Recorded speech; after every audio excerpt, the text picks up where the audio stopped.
Yoso Bhagava Arahang Sama Sambuddho Sawakato Yena Bhagavata Dhammo Supatipano Yassa Bhagavato Sawaka Sangho Dhammayam Bhagavantang Sadhamang Sasangang Imehi Saka Rehi Atarahang Aropite Hiapi Pujayama Sadhuno Bante Bhagava Suchira Pariniputopi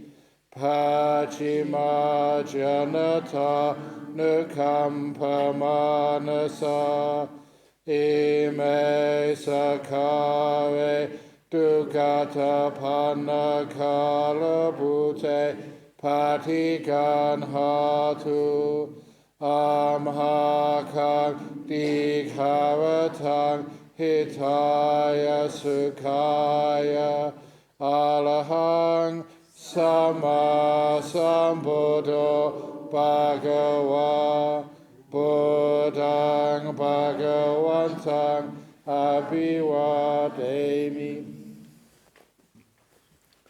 Suwakato Bhagavata Dhammo Dhammang Namasami Supatipano Bhagavato Sawaka Sangho Sanghang Namami Namo Tassa Bhagavato Arahato Samma Sambuddhassa Namo Tassa Bhagavato Arahato Samma Sambuddhassa Namo Tassa Bhagavato Arahato Samma Sambuddhassa Iti piso Bhagava Arahang Samma Sambuddho Vijja Charana Sampanno Sugato Lokavidu Anuttaro Purissa Dhammasarati Sata Deva Manu Sanang Buddho Bhagava Tamahang Bhagavantang Abhipujayami Tamahang Bhagavantang Sirasa Namami Suwakato Bhagavata Dhammo Sanditiko Akaliko Ehipassiko Opanayiko Pachatang Veditabo Vinyuhi Tamahang Dhammang Abhipujayami Tamahang Dhammang Sirasa Namami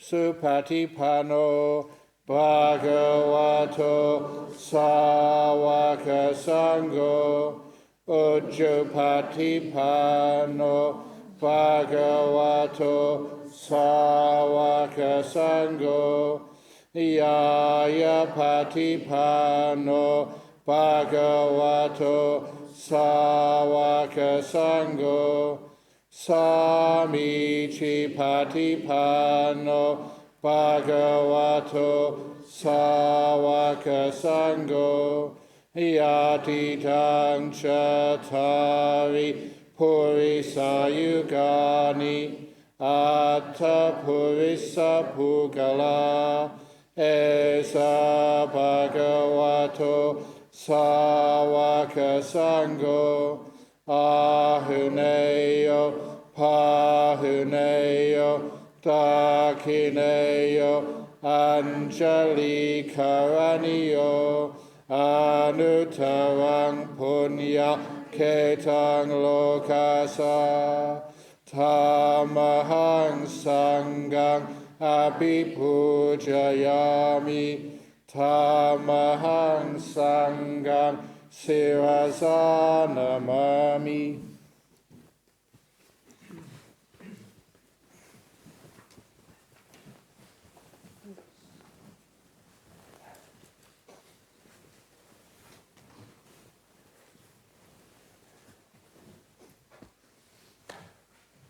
This is what should be done by one who is skilled in goodness and who knows the path of peace.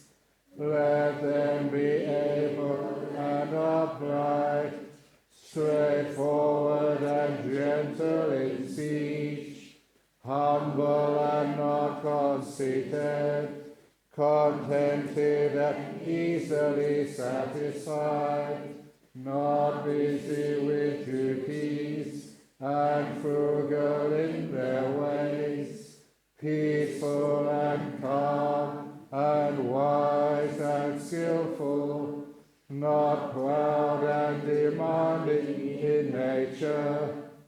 Let them not do the slightest thing that the wise would later reprove, wishing in gladness and in safety.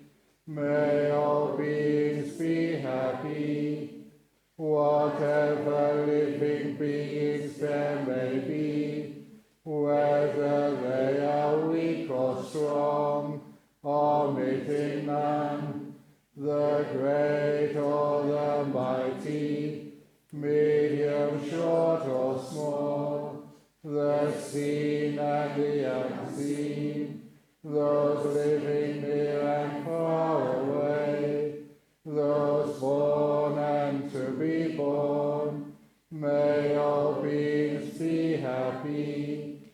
Let none deceive another, or despise any being in any state.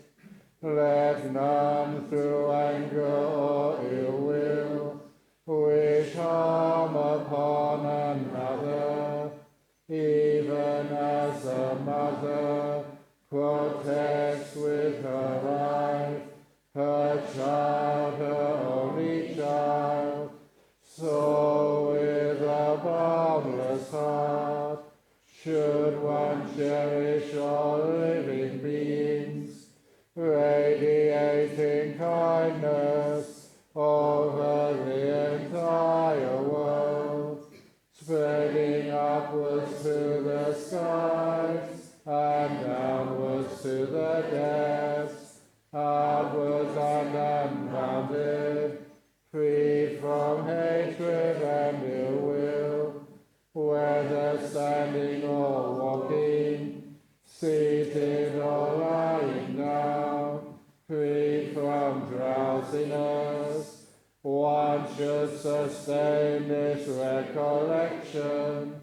This is said to be the sublime abiding, but don't hold into false use. The pure-hearted one, having clarity of vision, being free from all sense desires, is not born again into this world. Sadhu, sadhu, sadhu. Very good. Okay. We have connection to Singapore. If we haven't, I all.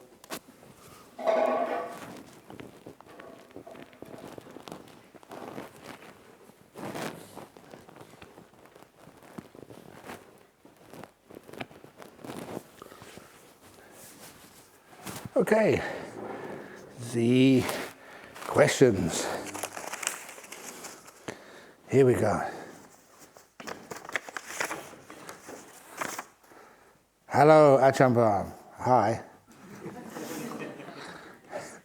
My mind keeps wandering into the future and into my work and what I'm doing to tell people about what I've learned during my stay, what I'm going to tell people about what I've learned during my stay here. What would you suggest doing when this happens? Oh my goodness. Laugh, that's a good answer. So, one of the things, when you wander off into the future, what's the point of that? You're wasting time. This is an amazing experience. There's only a few days left. You can't afford to waste any experiences. Wandering in the future, you know that sometimes this happens. It's only, how many days to go? It's Thursday today. Got Friday, Saturday, Sunday. 3 days to go, yeah? So, leave it on, it's fine down there. So, instead of, sometimes people have already started packing their bags. Already started making preparations. We always live so much in the future. So instead of actually living so far in the future, it's nice to be here now. Make the best use of this place. It's an incredible place. So enjoy it to the absolute max. It's not 3 days to go. It is 72 hours. It's not 72 hours. It's 4,320. That's 4,320 minutes. It's not just 4,320 minutes. It is 258,000 seconds. And just 1 second. 1 second is enough to get fully enlightened. 1 second is seeing unlimited. How can you waste this? Because what happens, if you plan what you're going to tell people when you get back after 3 days, so after 250,000, that's 250,000 seconds, you may have to change it all. Because it all changes once you get enlightened, you know. Once you get enlightened, it looks totally different.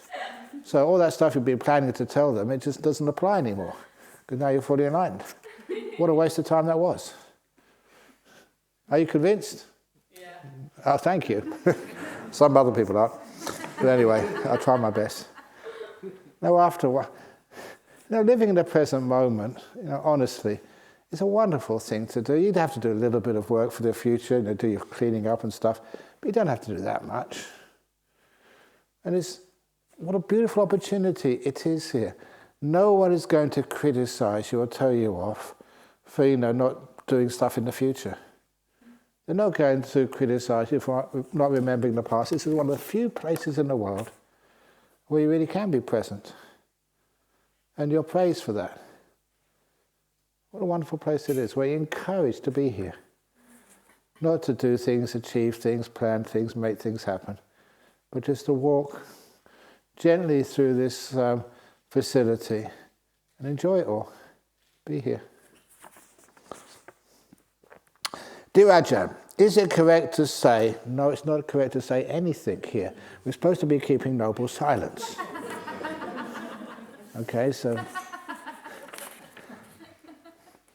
that sensual pleasures that do not go against the 5 precepts are okay, as long as we're not attached to them. This is one thing which somebody asked Ajahn Chah about. He said, can you actually indulge in sensory pleasures when you're not attached to them? He said, if you can find salt which isn't salty, fine. That's the nature of sensory pleasures, to attach to them. It's very difficult not to. In fact, it always really happens. So, of course, don't have sensory pleasures that go against the 5 precepts. But even more than that, it's nice to keep very peaceful and still and free. Just free like the stupas. I don't know why I mentioned those stupas outside.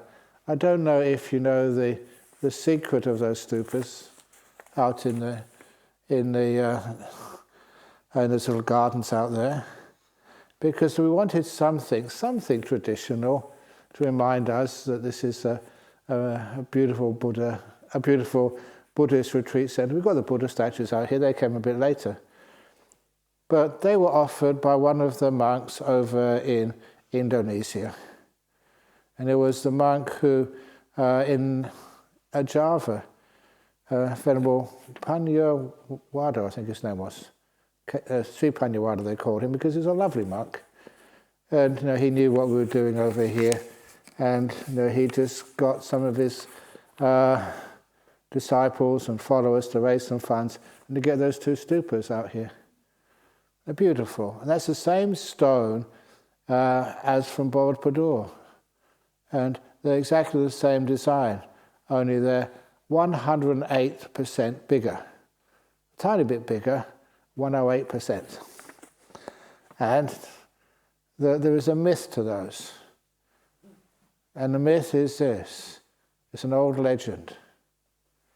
That if you climb on top of that stupa, just on the platform, and you could put your hand inside one of those little cavities by like the diamond rocks on the outside, and if you can reach and touch the Buddha statue inside, then you will find true love. Watch it. People are watching you, They'll tell your partner when you get back home. That's what they used to say. And it's true. If you can reach it inside and you come and meditate here, you find the true love of the Dhamma. I think that's what it really means. Do you think that's the right explanation? The true love of the Dhamma. I don't know where that came from anyway. But anyway, I thought I'd let you know that. Craving those sensory pleasures is the actual problem. Ooh, you might say that, but really the sensory pleasures create the problem. They create the craving, and the craving creates more interest in those sensory pleasures and more opportunity. That's why people get reborn into this realm. It gives you the opportunity for the mind to play around in the sensory sphere. It's the playground of the 5 senses, this world. And so we think maybe this time we didn't really get very far, but next time, I'll make sure that I go to the retreat center, touch the Buddha inside, and next time it'll be okay. One of Ajahn, that's what it's total craziness. Ajahn Chakra, he once used to tell me that his favorite Nasruddin story, the Nasruddin was the Sufi monk from Iran many centuries ago. And Nasruddin, he was sitting on the side of the road, and his face was so red, and his eyes were red and were weeping water, and his nose was dripping with stuff which comes out of your nose. And he had a big pile of chili peppers in front of him, and he'd already eaten many chili peppers, and that's why his face was so red, and it was weeping water, from his nose and his eyes and his mouth. And one of his friends said, "What are you doing that for?" As he was putting another chili in his mouth. And Nasruddin replied, "I'm looking for the sweet one." And I love that. He loved that, and it's a very good simile. We always think, the next one will be the sweet one. How many do you have to taste before you realize they're all hot and cause pain? So anyway, so it is not correct to say sensual pleasures that go against the 5 precepts are okay, as long as we're not attached to them. You do get attached to them. That's the nature, to get attached to them. So it's best to just keep away from them as much as you possibly can. By the way, I didn't have disturbing dreams last night. Your recommendation works. Yay, well done. You know what the recommendation had to avoid disturbing dreams? Don't go to sleep. No, that wasn't the recommendation. I hope I can share it here. And that recommendation was, when you go to bed at night time, you just lay down get yourself comfortable. Then you make the programming mindfulness. You just tell yourself, you've got to be nice and comfortable. In your own words, as short as possible, I will have a peaceful sleep. Repeat it 3 times. In your own words. Quick, direct, in your own words. I will have a peaceful sleep. I will have a peaceful sleep.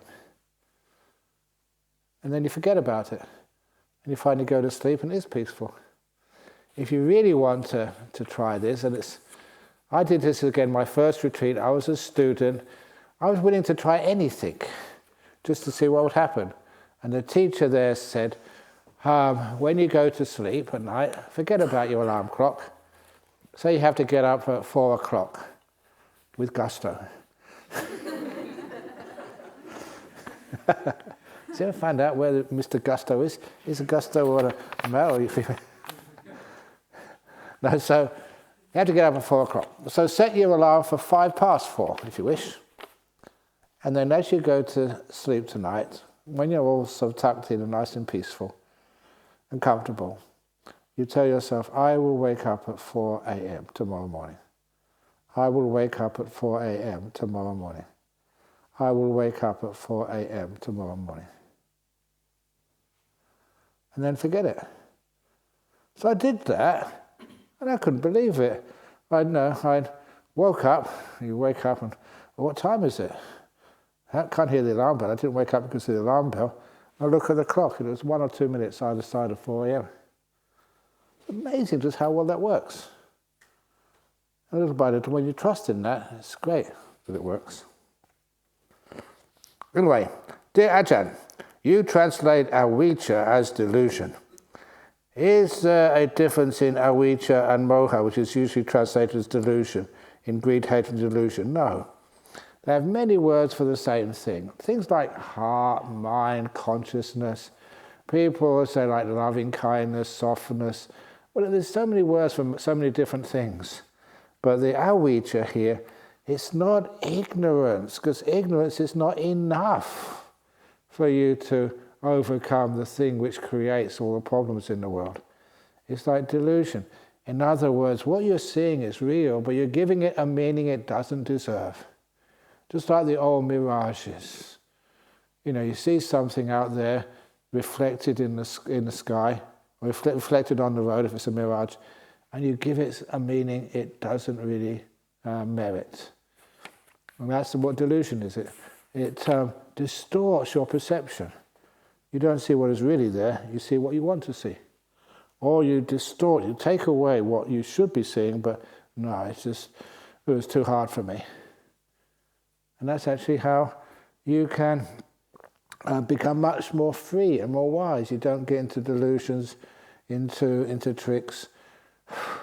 I don't know how many times, sometimes when you do a magic trick, one of the monks here, when he was, he's not here now, he's still a monk over in England, and whenever he used to do magic tricks, it was wonderful to see him do a magic trick, because how on earth I couldn't see that? And it's always the magician is there, just like getting a piece of paper and then they suddenly disappear, they're gone. And of course, because it's just diverting your attention to where you're supposed to be looking. And he was very good at that. He did that mostly to entertain kids when he was young man. And anyway, that it's just distorting one's perception, so you can't see where you're supposed to be looking. You're looking for somewhere else. And that's the old trick. That's one of the reasons why that friend I was mentioning already, Bernard Carr, and he was one of the group I was in, messing around together as young students. And the fellow who was the head ghost hunter was Dr. Tony Cornell. And Tony Cornell, he said whenever he went to investigate a haunting, he said the most amazing and trustworthy and revealing piece of scientific equipment he took with him was a professional musician. I've got a lot of musicians, sorry. A professional magician. And he said, a professional magician knew all the tricks how to distort and deceive people. And he wanted to find out whether this was a real haunting or whether it was just a setup. And he found out that the best person to be with was a professional magician who knew all the tricks. I remember him telling me that sometimes you get a coin like that, and these professional magicians get a piece of rice and put it right through the coin and come out the other side, a solid coin. How the heck did you do that?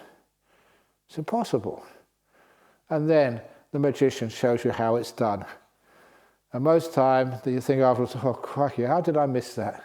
That was an obvious trick. But it's the most obvious tricks are the ones which are most deceptive, because one is not looking for them. So that's one of the reasons why avijja, the delusive part of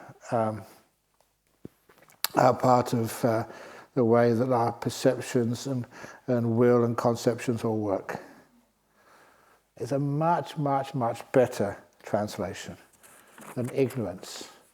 Because if you want to use ignorance, then just go to university. Just go look at the books and work out what it all means. Does that actually get you enlightened? Sometimes when you read the books, you become an expert. You can go to universities and teach other people what jhana is. You haven't got a clue what it is yourself. And it distorts reality. And I did that, remember, because I was a theoretical physicist at Cambridge. You got some weird stuff over there, and it would even fool someone like Albert Einstein, who when quantum physics started, he said it can't be right, it's wrong. And even Albert Einstein was wrong there. He just couldn't see it. His mind was just so limited. He had wisdom, he had knowledge, but he didn't have the wisdom. And that was Albert Einstein. I don't know if you heard the story about Albert Einstein when he first went to the United States.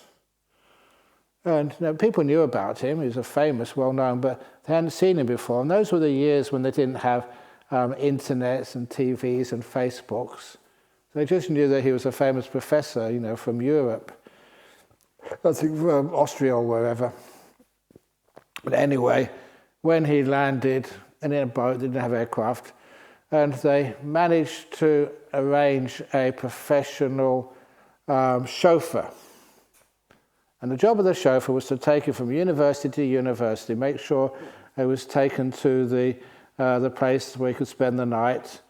And the same chauffeur throughout the whole trip on the east coast of the United States, on the Ivy League universities, because they all wanted to have him talk and listen to him.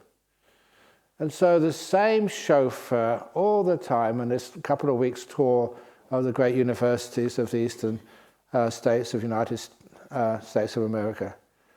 And after a while, the chauffeur, after about 5 or 6 days of this, said to Albert Einstein, I've listened, I've been in the back where you've been lecturing, it's the same lecture all the time, and I think I know it by heart now, that I could give it. Like many of you have listened to my talks again and again and again, you've heard all the old jokes many, many times. I'm sure that you could say those jokes. And that's what he said to Professor Einstein. Professor Einstein said, oh yeah, that's interesting, let's do an experiment. So before they arrived at the next university, they swapped places. Albert Einstein went in the front of the car and wore the cap, and the chauffeur was in the back with the pipe, looking sort of Albert Einstein-y, whatever that looks like. And of course, when they got to the next university, the dignitaries received the car and they opened the car and they're back, oh, Professor Einstein, it's a great honor for you to come to our university. We're all so excited you're going to give a talk to us tonight. And the chauffeur, said, oh, yes, very good. And Professor Einstein at the front was enjoying the scam to see if he could get away with it. And then they took the chauffeur, to the faculty room and they had a nice lunch or dinner, whatever it was. Albert Einstein had to go and eat with the porters or whatever. And when they came time for the talk, the chauffeur went up to the lectern and, just off the cuff, he said such a beautiful lecture on special relativity or whatever it was. And everybody afterwards, they stood up and they gave him a standing ovation. It was perfect. because he'd learned it, got a good memory. But of course, there's always someone in the audience who likes to ask questions. And it was one of these professors, and he said, Professor Einstein, he addressed the chauffeur, and he said, that was very interesting what you said. But what about, this, blah, blah, blah. And a really deep question on special relativity or whatever. And the chauffeur looked at this professor, was trying to catch him out.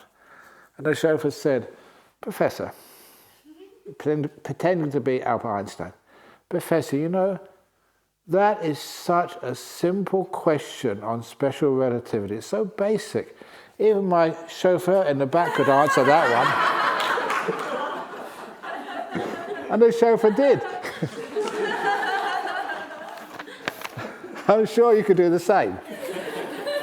So tomorrow morning's lecture will be given by Nicholas. Nicholas is my chauffeur, takes me back and forth.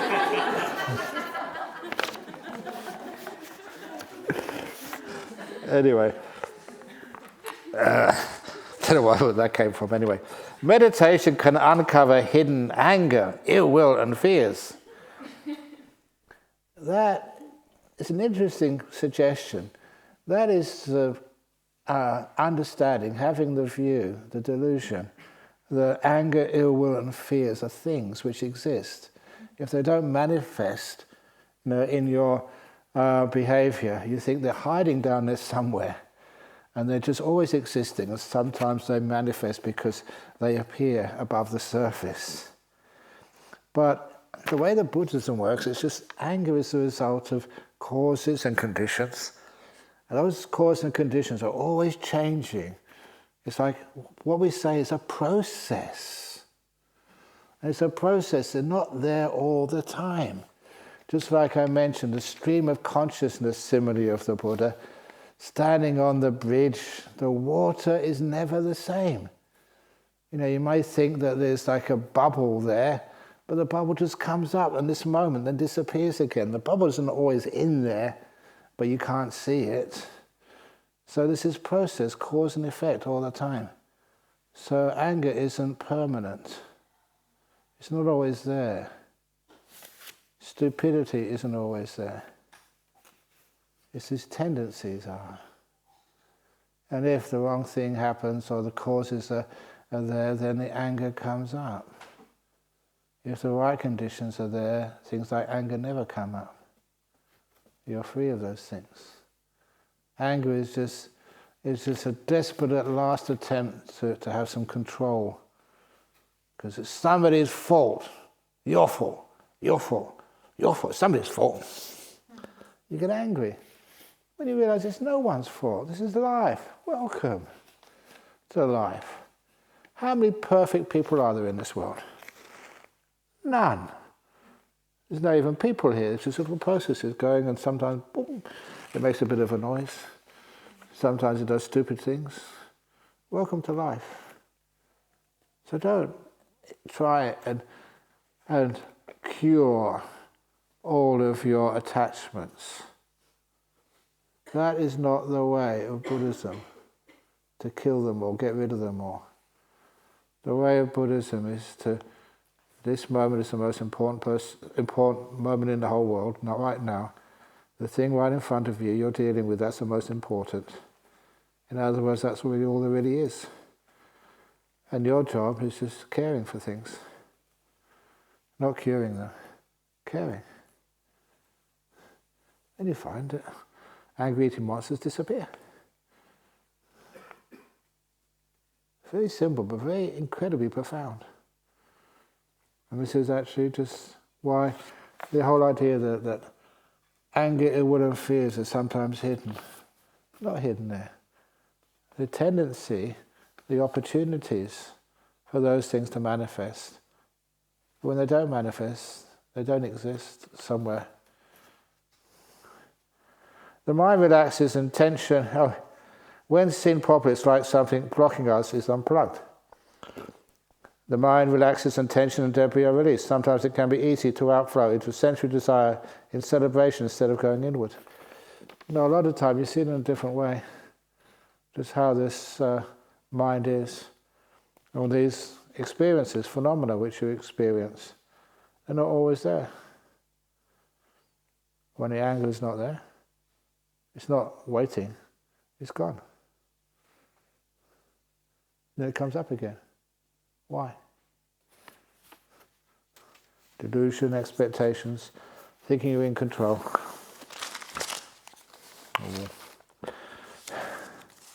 I have to say this simply, if I don't get enough questions answered, I'll do them tomorrow morning. But this particular simile is one which I worked out years ago. Actually, I know when, because it was 1991, I think. 91, of the driverless bus simile. And it's a beautiful simile. It's imagine a driverless bus. This was 91. I mentioned the year because it was before things like Google even existed. And the idea of a driverless bus is the old simile of your life being a bus journey. And you're sitting in the bus, and you look through the window and you get some wonderful experiences in your life. All the wonderful happy times you've had. Mostly in Jhana Grove, but other places as well. And you know what happens when you have these wonderful experiences in life? You want it to last as long as possible. So you ask the bus driver to please slow down, even park. I want to enjoy these experiences. And what does the bus driver usually do? He doesn't follow instructions. No, he just puts the feet down hard on the accelerator. Whoosh! And the beautiful experiences of your life don't last as long as they should do. And then when you're having terrible experiences in your life, a lot of pain and frustration and difficulties, and sometimes life can be so hard. And so what do you want to do? You want to get out of there as soon as you can. What really happens? The bus driver stops and barks. They say, what are you doing that for? You've got a stupid bus driver. So then you have to go and say, well, I'm going to teach this bus driver how to drive a bus properly. So many people come to retreats like this or other places to try and make sure you have more happiness and less suffering. In order to try and find a way of teaching that bus driver, look, when it is painful, difficult, find a way of getting out there as soon as you can. And when it's beautiful, stop, for goodness sake. What's harder, enjoying or stopping? Stop. Let's enjoy the happy times of our life. But the bus driver is just so difficult to teach. And you realize the only way you can teach the bus driver, you've got to find the bus driver first. Where on earth is the bus driver sitting? Inside of you. Where? That's a job of meditation. You find the bus driver's seat. It takes a lot of meditation to go deep inside who's actually making the decisions, or what's making the decisions inside of you. Why do you choose to do what you do? And why do you sometimes do, honestly, stupid decisions? You know it's wrong, it's going to hurt, but you still do it anyway. Why on earth does stupid bus driver create trouble for you? And then you eventually find the bus driver's seat. The thing which chooses, which drives your life. So you think, I can teach this bus driver now. But then you get one of the biggest insights, and it's shocking. It's not what you expected at all. You find your bus driver's seat is empty. There's no one there. That's pretty shocking. Your bus is out of control. You heard that somewhere before? What's why? There's nothing there, said Ajahn Brahm. Bus driver's seat is empty. So then what do? You go back to your seat, you shut up and stop complaining. There's no one to complain to. In other words, you give up desire and ill will. You are now contented and easily satisfied. There's no one driving your bus. Yay. So if you don't like what I say here, you really think the jokes are too bad, so it's not my fault. I'm not driving this bus. You blame Ajahn Chah. You can blame my father, because my father told terrible jokes. He was the one who came home one day, really scared me. He said one of his friends had an accident at work. And they took him to hospital, and they had to amputate his leg. A terrible thing, you lose your leg. But then he said after the operation, they found out it does actually happen. They cut off the wrong leg. Oh no. It does happen. And so they had to take him back inside and cut the other leg off because it was unviable. And when he recovered enough, he got a lawyer and he sued them. He lost his case. He didn't have a leg to stand on.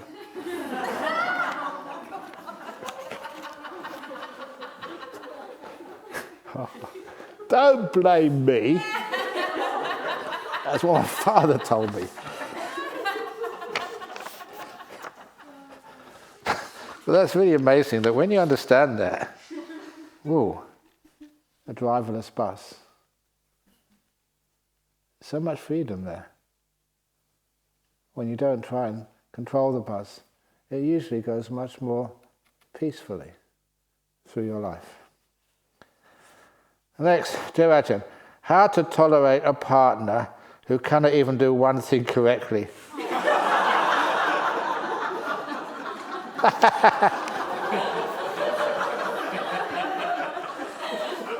Whatever my partner did, I have to go over and redo it. You are so fortunate. I won't say which partner it is, because how to tolerate a partner. But anyhow, okay, I'll say what it says. How can I tolerate a husband who cannot even do one thing correctly? Whatever he did, I have to go over and redo it. You know one of the things your husband did? He married you. So whatever he did, he married you, you need to go over and redo it.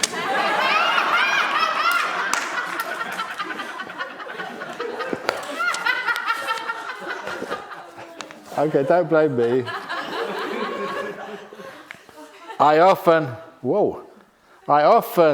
punch my line manager in my mind, in your mind, when I had a tough day at work. Now I realise that this might be an ill will, but the punch marks make me feel better. What should I do? So is this the same person here with the husband? It looks the same. So what?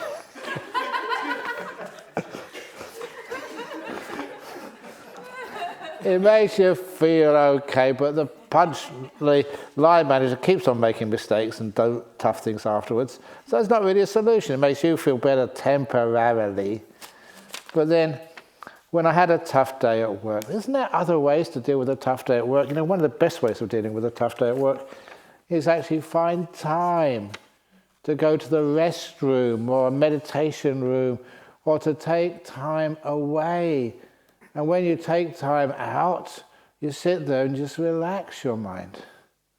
Do some meditation for 10 minutes, just 10 minutes, 15 minutes if you want in the restroom.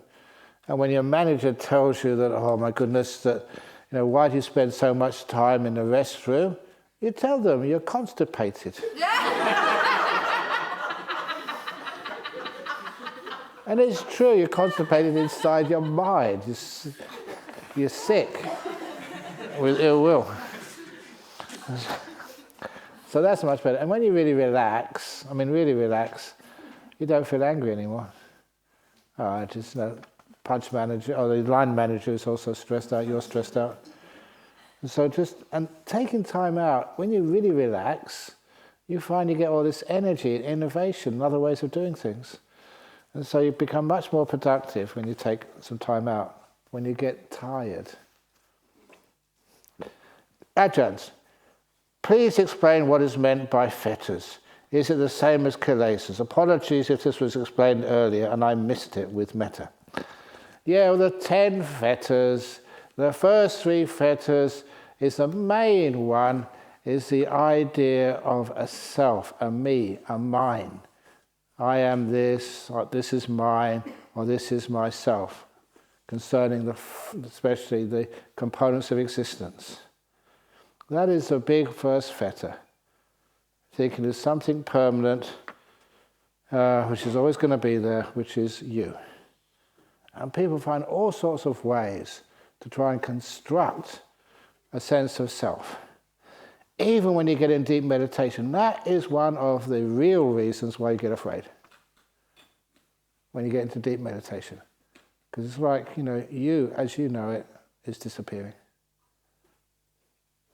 You know that sometimes I used to have in the horror shows when I was young, because it was a Christian country in the UK, they said the scariest thing was if a monster came into your life. And the monster said, I've come here to take over your soul. And they said, what would you do, Ajahn Brahm, if some monster, some devil came? I've come here to take over your soul. And I would say, you're welcome, there's nothing there. Would you be afraid of losing something which doesn't exist? Of course not. So that's one of the wonderful things to know when it's just this process. And the self-view is a big one. Once that disappears, you're basically a stream winner. You're destined to become enlightened. You've seen there's nothing in there. There's safety now. And then afterwards you start letting go of what's the next couple of things is like doubt and the belief that just through rites and rituals that you can become enlightened. And people actually still think that if you do some chanting, then you become enlightened. Haven't you listened to our chanting? Can you get enlightened with that? It can help, but just by itself it's not enough. And once those three fetters are abandoned, then you can say you're a stream winner. And what does it mean that that there's no self in there, and when everything fades away, everything fades away? What it really means to have this Aggiwachagota Sutta. It's one of the favourite suttas in there, which is so clear. And it was that this wanderer would say, well, once an arahat dies, what happens? Where do they go? Can they go to some little retirement home, only reserved for arahats, no one else allowed in, where all the arahats can live happily ever after? The ultimate retirement home in the sky. People always like that, that idea of Prince Charming and Cinderella. Is it Cinderella or Sleeping Beauty or something? I don't know. But anyway, they rode off into the distance, happy ever after. How many people get happy ever after once they get married? If they said that Prince Charming rode off into Jhana Grove and lived happily ever after, that's getting much closer. But even that, if they say that Prince Charming disappeared and was happy ever after, that's getting closer. But anyway, Aggiwachagota, the Buddha said, look at this, a fire. And the Buddha said like a grass fire, wood fire, but now I'd like to use the idea of a candle. If you see a candle flame, what is the flame? What is it? What's its nature? What's its essence? What's it exists? It's just a combination. One accurate way of looking at it, according to the Buddha, is a combination of the heat, the wax in the candle, and the wick. Those three things come together and you see a flame. And if the wick is all burnt through, it's exhausted, no more wick left, what happens to the flame? It goes out. If the wick is exhausted, I said that, the wax is all used up, then what happens? Flame goes out. Where does it go? It doesn't go anywhere, it's just gone. What happens if the wind blows the heat away? Then the flame goes out. See, because all that flame is a combination of those three things. When those three things come together, you get flame. When one of those three things stops, the flame You know the word they use for that in Pali? In Nibbana's. Nibbutau. Nibuto tang pading yatayang padipo. They use that in the Ratana Sutta.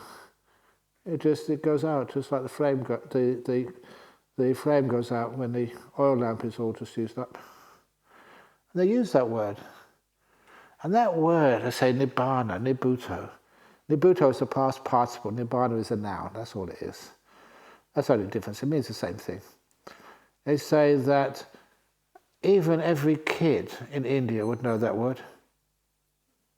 And they wouldn't need to be a professor of philosophy or a monk or a nun to know the meaning of that word. Even kids would know that word.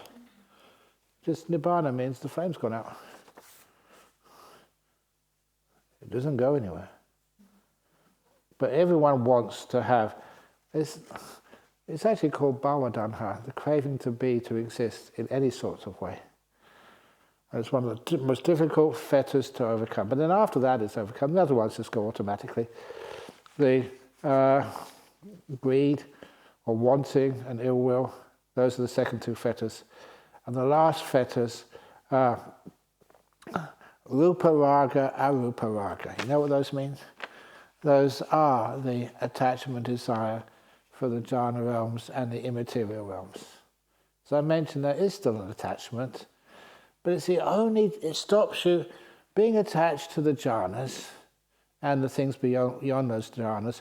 All that does, it just stops you being fully enlightened. You're only just right next door to enlightenment. You're a non-returner. It's not a bad deal. I think many of you, even ask the monks and the nuns, many of the monks and nuns will be happy with that. So it's not a big deal. But those are the next two fetters, and the fetters after that is mana, uddhacca, and avijja. Mana is just the thought I am. We got so used to using that language that it still remains for a while, but it can't last. That's why the simile was used by Khemaka. He said, just like you washed your robe, it still smells. Now in the suttas, believe it or not, in that time, they would wash it with cow dung. Really weird. But then I said, if I made that simile, then people would just be wondering, what do they wash the things with cow shit for? But that was just to be the way in those days. But anyway, if you say you can't relate to that, that's why the similes, it's okay to change those similes, as long as you're not changing the meaning of it, but enhancing the meaning of it, making it clearer. So I said, just why not say that when you wash your clothes, after you wash your clothes, you put them on the line, you can still smell the smell of the washing powder. You still smell that, but after a while, how long does the smell of the washing powder last? As long as you air it, it doesn't last that long, and the smell goes away, it fades away. So that's like the I am thought. After a while, it just fades away. The last vestige. So those are the fetters. Same as kilesas. Kilesas are greed, hatred, and delusion. Apologies, what are apologies? Unnecessary. I don't know why people say that. Somebody bumps you in the street. You're walking down the street and somebody bumps into you because they're not being mindful. And you're the one who says sorry. So you shouldn't say sorry, you didn't do anything wrong. So you're the one who said sorry, you were watching your iPad or iPhone. Well, why is it we always say sorry? And you're lying, you're breaking your precepts, you weren't sorry. It's just our culture. Anyway, during the autopsy of an equal-aged person you were taken, what did you mean by that? Why was it different to the others? I could relate to it.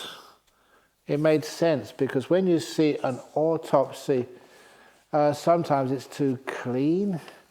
It's almost like you can relate to it as being a human being, but it's not a human being who's alive. There's something different in it.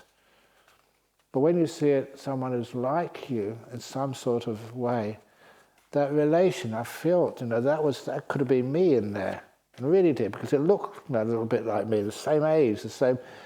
And that ability to make an association. This is not just being a scientist and looking through the window of a door into somebody else's house. You're actually in that house. So I couldn't actually just compartmentalize and thereby just resist the conclusions that I was seeing a human being who was so similar to me. He was lying dead there. I was standing watching. That was the only thing that it affected me. That's why sometimes that people they can even listen to all these things. Oh yeah, that makes sense. When that starts to happen to you, even meditation and jhanas and stuff, you're actually experiencing it. That's so much different than hearing about it from a monk like me. Can you please ask people not to put hot mugs on the bamboo floor? Please do not put hot mugs on the bamboo floor. Did I do that? No, I didn't do it. You try your very best. But if you did it wrong, what punishment can we give to you?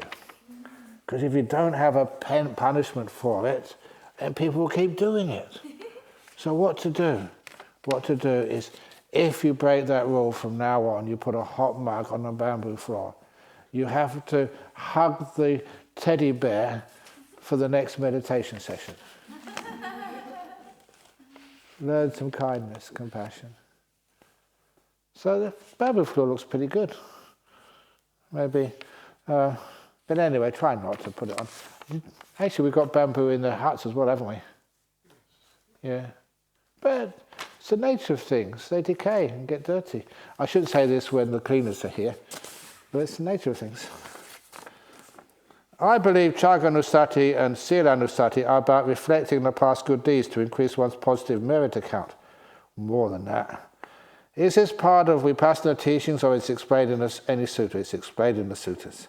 I'd like to understand the process, please, with much metta. You can try it from the suttas, but isn't it better to try it yourself? What good things have you done today? All right, here we go. One of those great experiences. Suttas are great to check you're on the right track, but some of the experiences you have are just woof. You see these robes over here, that in Thailand, in the forest tradition, we'd have to make our robes ourselves. And it was the custom in Ajahn Chah's monastery in those early days that we'd have to, when you ordain as a monk, as a bhikkhu, you'd have to make your 3 robes yourself from white cloth. So you get the white cloth out and you cut it, then you have to sew it and get the right way of sewing it. We did have a sewing machine, just a treadle one, but you had to. I remember sometimes seeing one of these monks. He was sewing his robe, and I went past the place where they could sew, and he was banging the sewing machine against the wall. You stupid machine! You stupid machine! I mean, you understand what I mean? People sometimes doing that with your laptop or something. You stupid laptop! You crashed again. Stupid laptop. One thing I know from technology is that sewing machines don't have a consciousness. They don't deliberately have it in for you.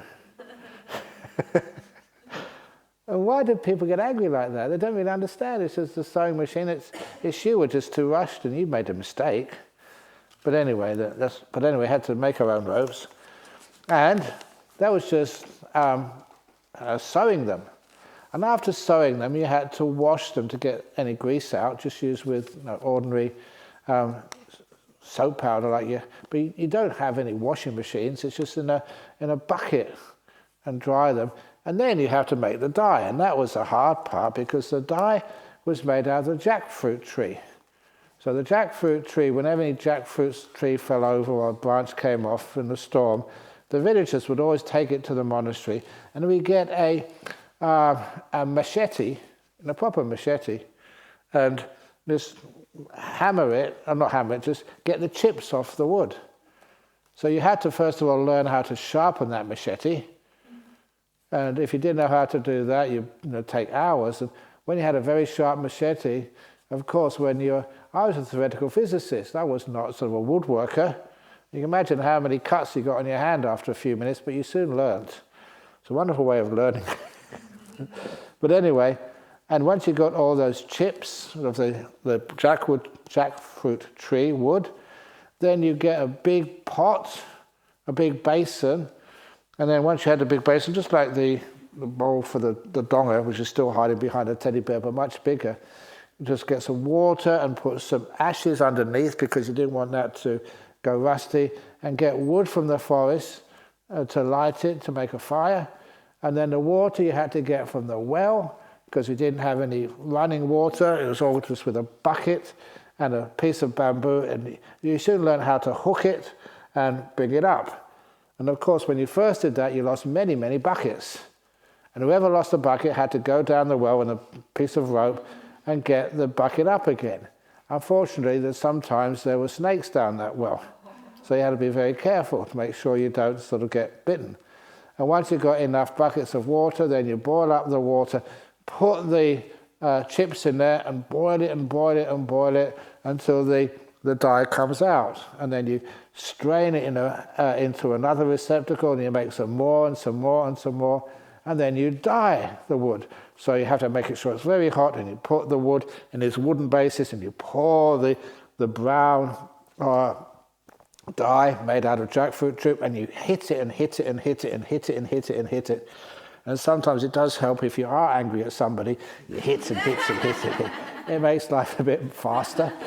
And then you have to dry it. And because it's a natural dye, you have to be around it all the time. You put it on the line and you have to change it this way, change it that way, because if you don't change it, it'll all streak.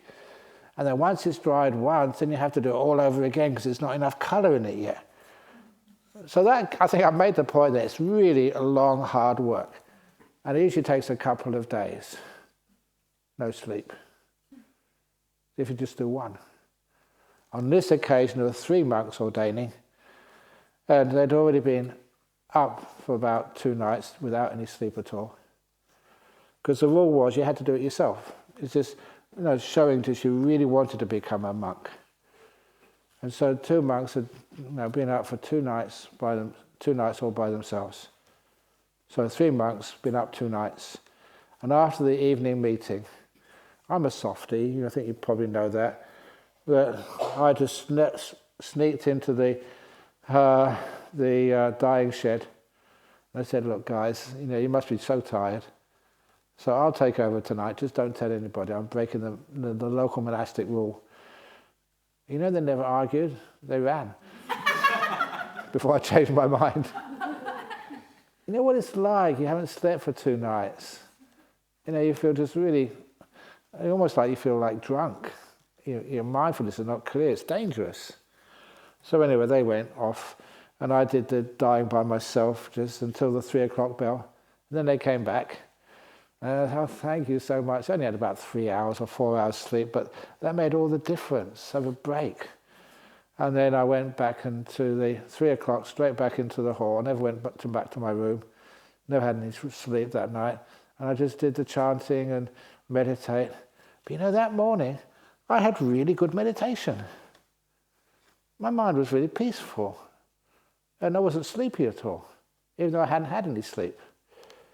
And then afterwards, went on the arms round afterwards, and I had, the chanting as well.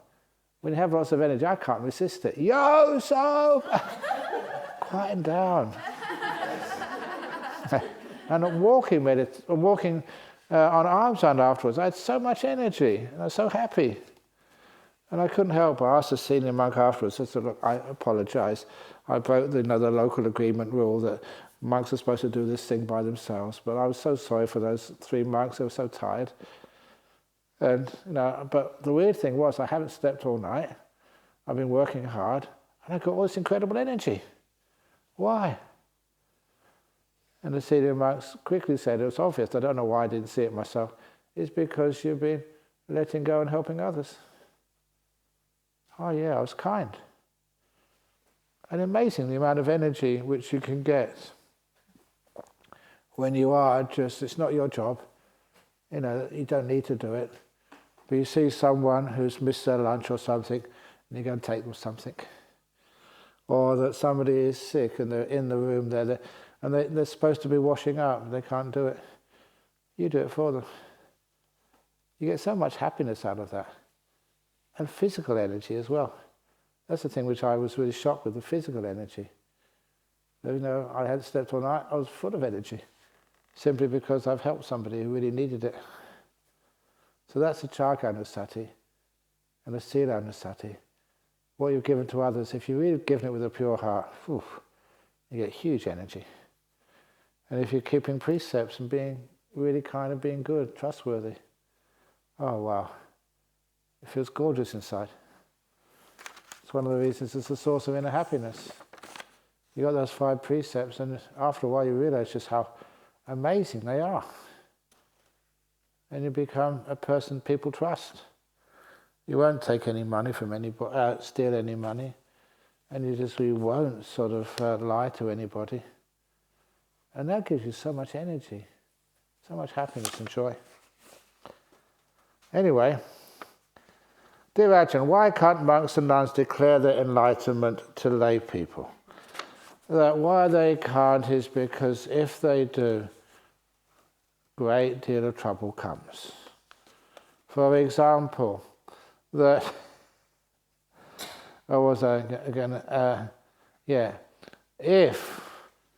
if I declare to everybody that I can read minds. Now this is only a metaphor, okay? Don't take this seriously. If I told you that I can read minds, what would happen next?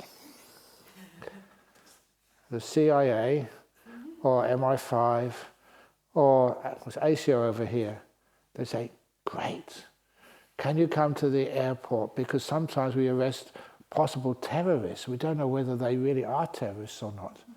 You can come in there, read their minds and tell us all about it. It will save us so much time.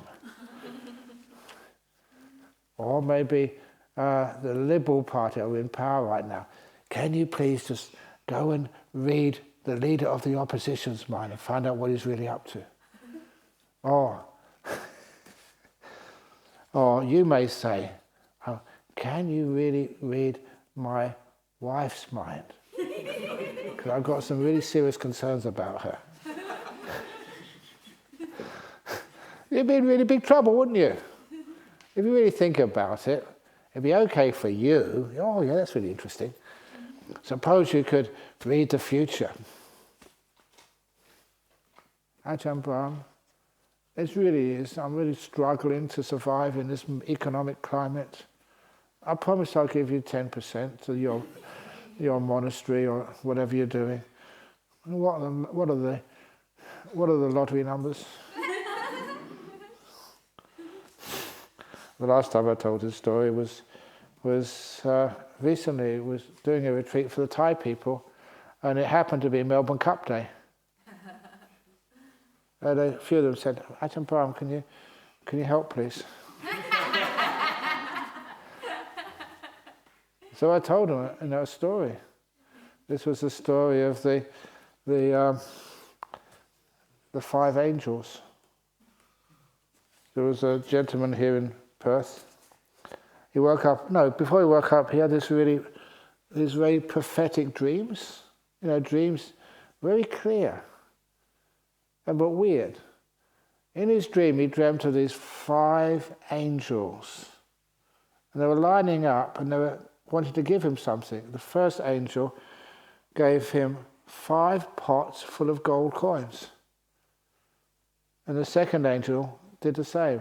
Another 5 containers of gold coins, and the third did the same, fourth and fifth the same too.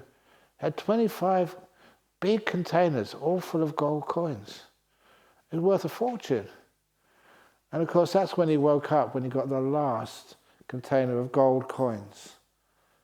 And then he looked in his room, there were no angels there. He didn't mind that, but there's no gold coins, that was disappointing. But nevertheless, it was a great dream. So he went down for breakfast, and when he went down for breakfast, he found that his wife that morning, she'd already gone off to work, had made him 5 boiled eggs and 5 pieces of toast for breakfast. And he thought, this is weird. Why 5? And he looked at the newspaper, morning newspaper, it was the 5th of May, the 5th day of the 5th month. So he's not usually a gambler, but he looked at the horse racing in the back and he saw that in race number 5, his eyes almost popped out. Race number 5, horse number 5, was called 5 Angels. Oh, this was just an omen. And he realized, he was smart enough to know you only get these lucky chances maybe once in your life, but no, not even that sometimes. So he decided that it can't be wrong. So he went to the racetrack, but I didn't mention the racetrack where the race was on. This is in Perth. Was a racetrack called Ascot. A-S-C-O-T. 5 letters. It was all coming together. So to keep the lucky number 5, he went to his bank and he took out $5,000. And if you're going to do this, you might as well you only have a chance once, so do it properly. So he went into the racetrack and the window, the 5th window in line with the bookkeepers, so the people who actually take your bets, and he put $5,000 to win on race number 5, horse number 5, 5 Angels. He knew the lucky number 5 could not be wrong. The lucky number 5 wasn't wrong. His horse came in 5th.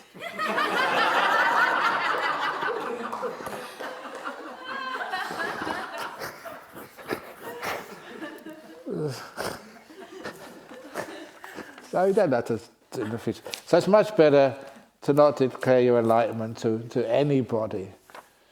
And there's this one, this one, she's a South Korean nun, and she said, if you do happen to get enlightened, don't tell anyone. Otherwise you'll have to spend the rest of your life proving it. I thought it was very wise. There is such things as jealousy for unenlightened people. So prove it. Yeah, you're not really enlightened, are you? So you have to prove it. Anyway, is there an age limit for lay people to become monks and nuns? Yeah, there is a age, as long as you're still breathing. In some monasteries do have age limits, though, and the main reason for that is sometimes that when you get old, you know that sometimes you're very hard to look after. And some of the monks or the nuns have to spend so much time looking after you. And you do that out of kindness, you always will do that out of kindness. But then you don't have that much time to meditate or do any other duties as well. You won't be able to come and give talks or go to Nolamara to give any talks because you're always looking after the oldies. It's a shame, but I don't know other ways of getting around this. That's one of the reasons why I know that Dhammasara have the rule, 50, the oldest. But in Jhana monastery we haven't got a rule about that. But if we did have a rule, it's not a Vinaya rule, it's just for practicalities.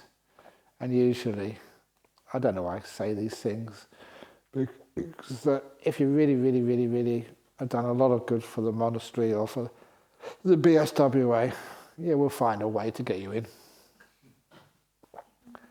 How old is Ayya Gotami? How many years have you been there? So you ordained after you were 50. You got in somehow.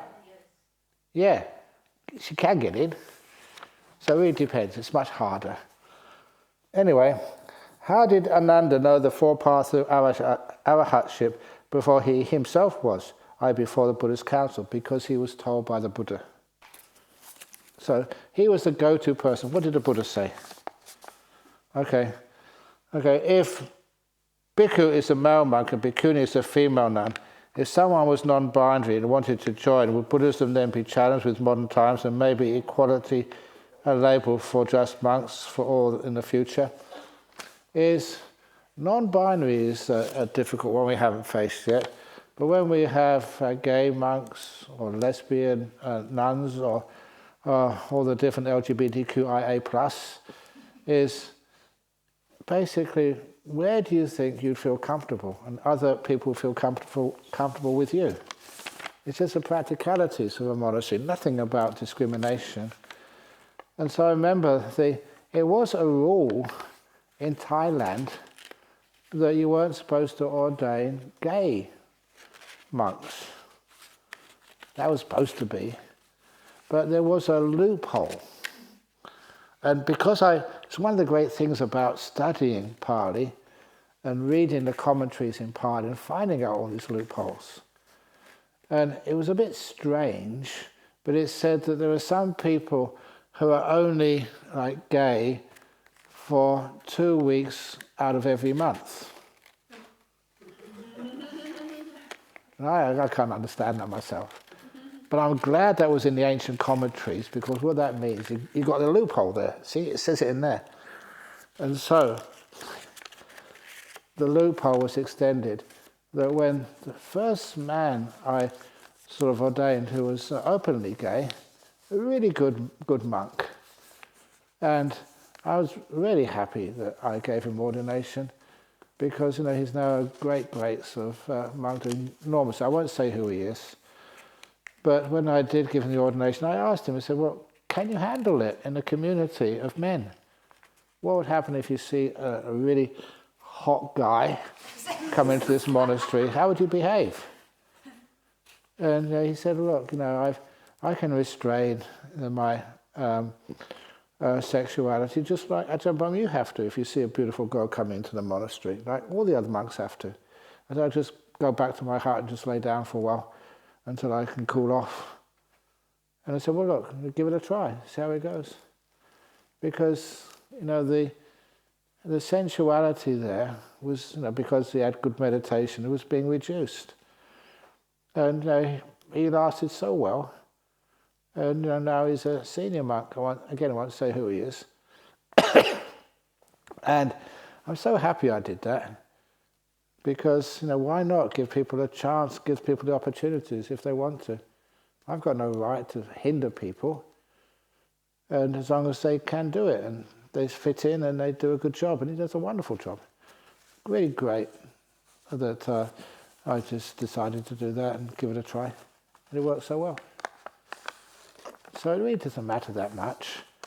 Can you live the monastic life? I can have difficulty. If you're not, fine. And also the nice thing about Buddhist monastic life in this tradition, that you can give it a try. If it doesn't work, you disrobe.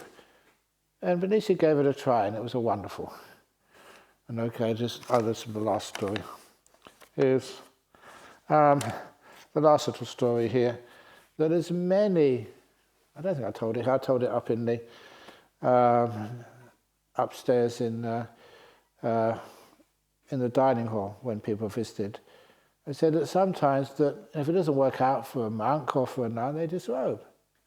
But especially for monks, because I know this because the monastery's been there for much longer. Quite a few people have disrobed. But when the monk disrobes, especially if they're a young monk who disrobes, they're very popular with the Buddhist young women who are not married yet. Because it's happened so many times that once they get married, the new wife comes out to me and says, thank you so much, Ajahn Brahm, for training my husband. How many husbands can you get know how to wash up and to cook and to fix things, and they're so obedient and kind and wise, and they never get angry because they've been trained by Ajahn Brahm? I said, oh, thank you, Ajahn Brahm, for training him before he disrobed, and I caught him in time. Actually, no, I won't so embarrass anybody. They usually make really good husbands. So that's why, and anybody sees any of the monks, just getting a bit sort of restless and wants to disrobe, they say, Ajahn Brahm, can you tell me? And I see him over there. Is he?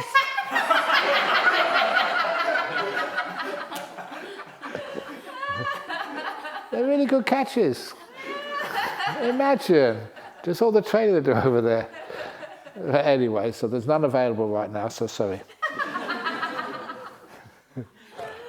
So, 1, 2, 3, because it's 20 past, and sorry for going on a bit long, but I hope you enjoyed it. There's some questions left, but that could be for tomorrow. Oh yeah, so tomorrow, who's answering the questions? The bhikkhunis, so be kind to them.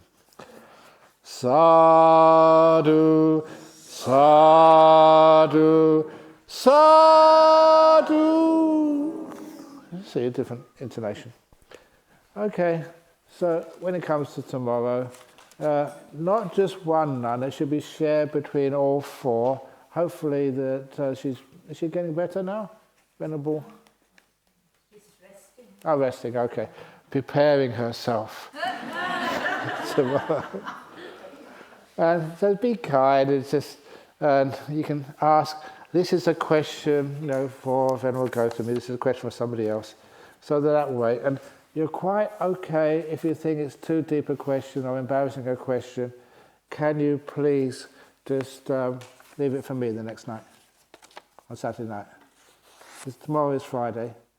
So if you have a question here you think you want to defer to me, then keep it in the box here and I can answer the next day. Okay? Very good. Okay, so good night everybody. Have a wonderful evening if you wish. I didn't do many questions, but it was fun.